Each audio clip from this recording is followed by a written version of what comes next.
ہم اس سے ایگری کرتے ہیں لیکن ہم واپس جائیں گے اور بعد میں ڈسکس کریں گے اور آپ کو بتائیں گے، اور وہ کبھی امپلیمنٹ نہیں ہوئی چیزیں۔ لیکن ابھی اس دفعہ میرا خیال ہے کہ پاکستان گورنمنٹ اور ہماری ملٹری لیڈرشپ اور پولیٹیکل لیڈرشپ بڑی کلیئر ہے اس چیز کے اوپر کہ ابھی جو ڈیسیجن ہے وہ جو ابھی ہوگا وہ اٹل ہوگا، اس کے اوپر آپ کے پاس پیچھے جانے کی جو ہے وہ آپشن نہیں ہوگی۔ اور میرا خیال ہے کہ ہمیں اس چیز کے اوپر پاکستان کو بھی جو ہے وہ فرملی اس کو امپلیمنٹ کرانے کی ضرورت ہوگی کہ جی ہم آپ کی جو بات ہے وہ سنیں گے، اس کے اوپر آپ ہمارے ساتھ بیٹھیں، اگر آپ ٹھیک ہیں اور ہم اس کے اوپر ایگری کرتے ہیں تو یہ پھر امپلیمنٹ بھی ہوگا۔ یہ نہیں ہے کہ آپ جائیں اور جو مرضی کرتے رہیں۔ آپ دیکھیں ابھی بھی سیز فائر کے اندر انہوں نے سیز فائر کی وائلیشنز کرنے کی کوشش کی، اور پھر جو کل ہوا مطلب 70-80 بندے ان کے مارے گئے صرف اسی لیے کہ وہ باز ہی نہیں آ رہے۔ اور کون لوگ تھے؟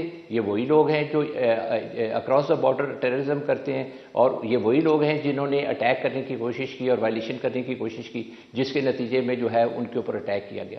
تو پاکستان نے تو یہ شروع ہی نہیں کیا، یہ شروعات بھی ان کی طرف سے ہوئی ہے، اور کس کی شے پہ ہوئی ہے یہ آپ کو معلوم ہے کہ انڈیا کی شے کے اوپر وہ یہ کرتے ہیں۔ اور آج افغانستان کے پاس ہے کیا؟ یہ ہمیشہ سے پاکستان کے بل بوتے کے اوپر اپنی جنگیں لڑتے رہے۔ آپ دیکھیں سوویٹ وار جو تھی وہ اس کے اندر کس کے کندھے پہ انہوں نے لڑ کے یہ جیتی، اور جو ان لوگوں کے اوپر جب مشکل وقت آیا ہوا تھا وہاں پہ امریکہ کا کنٹرول تھا افغانستان میں، اس وقت بھی یہ بھاگ بھاگ کے ہمارے پاس آتے تھے۔ تو آپ دیکھیں کہ ہم نے تو ہمیشہ ان کو سپورٹ کیا، اور یہ اپنے آپ کو بہادر کہتے ہیں۔ یہ کون سی بہادری ہے ان کے پاس؟ جو یہ پیغام دیتے ہیں کہ ہمارے بارے میں پوچھو، فلاں سے پوچھو، فلاں سے پوچھو، فلاں سے پوچھو، ان کو جب انتظام حکومت کے اندر وہ آ چکے ہیں تو یہ سمجھانے کی ضرورت نہیں؟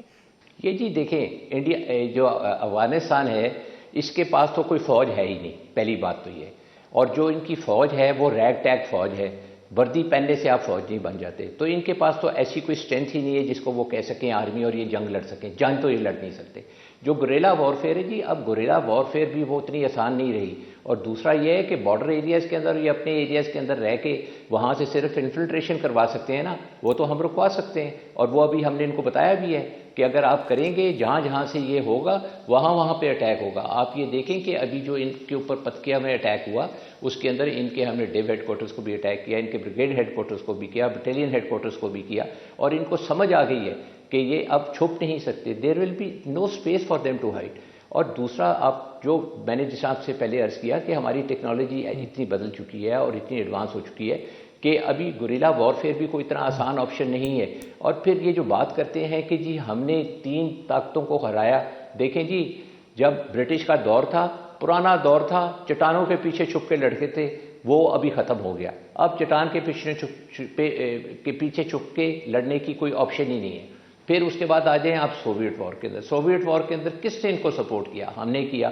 ان کے جب برا وقت آیا، جب ان کے پاس 9/11 کے بعد جس وقت امریکنز نے ان کو دبوچا صحیح طرح سے، تو پھر اس وقت بھی یہ کس کے پاس روتے ہوئے آئے؟ ہمارے پاس ہے۔ تو آپ مجھے ایک بات بتائیں کہ یہ افغانز کی آج کیا ویلیو ہے؟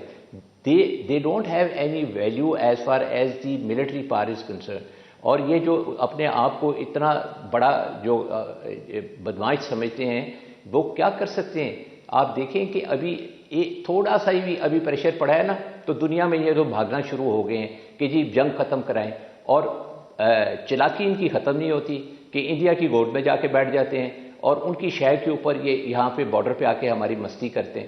تو یہ دیکھیں یہ ایک اچھے ہمسائے کا اور ایک بردرلی کنٹری کا یہ آپ کے ساتھ ایٹیٹیوڈ نہیں ہوتا، اور جو ہم نے ان کے ساتھ کیا انہوں نے تو ہمارے ساتھ بہت زیادتی کی ہے، انہوں نے تو کم ظرفی دکھائی ہے، اور انہوں نے تو ہمارے ساتھ جو ہے آئی وڈ سے انہوں نے کبھی بھی اپنے دل سے ہمیں جو ہے اس طرح بھائی یا مسلمان تسلیم نہیں کیا۔ ویسے یہ مسلمانیت کے جو ہے گیت گاتے ہیں کہ جی ہم یہ ہیں۔ اچھا سر، میرا ایک آخری سوال یہ کہ دوحہ میں ہونے والے جو مذاکرات ہیں ان سے ہم نتائج کتنے مثبت نکلنے کا امکان رکھ سکتے ہیں؟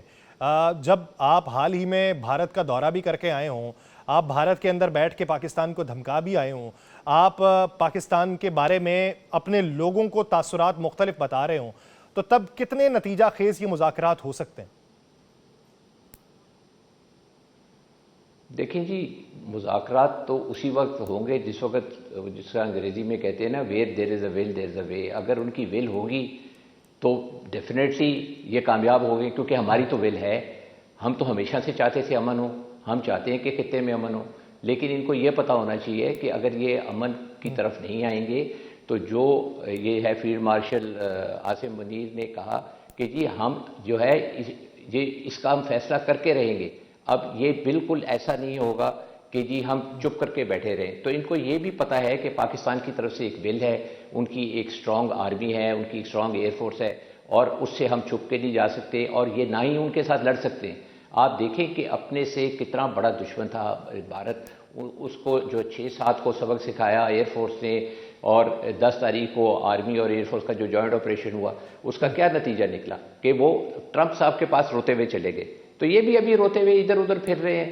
اگر آج نہیں مانیں گے تو کل مان جائیں گے. دیکھیں at the end of the day یہ جو ہے مذاکرات سے ہی چیزیں حل ہوتی ہیں، یہ بیٹھے بیٹھے نہیں حل ہوگی، اور یہ جو ہے ایک دوسرے کو ڈرانے سے یا دھمکانے سے نہیں کبھی حل ہوں گی. اور باقی جائے گی بات کہ جی یہ افغانستان کہتا ہے کہ جی ہمارے پاس بھی آپشن ہے. تو آپشن کیا ہے ذرا بتا بھی دیں. وہ میرا خیال ہے کہ افغانستان کے پاس کوئی آپشن افغانستان کے نہیں پاس ہے. اس وقت آپشن نہیں ہے. ہم کو اگر قائم نہ رکھا گیا تو حال افغانستان کے لیے بہت خراب ہو سکتی ہے. بہت شکریہ.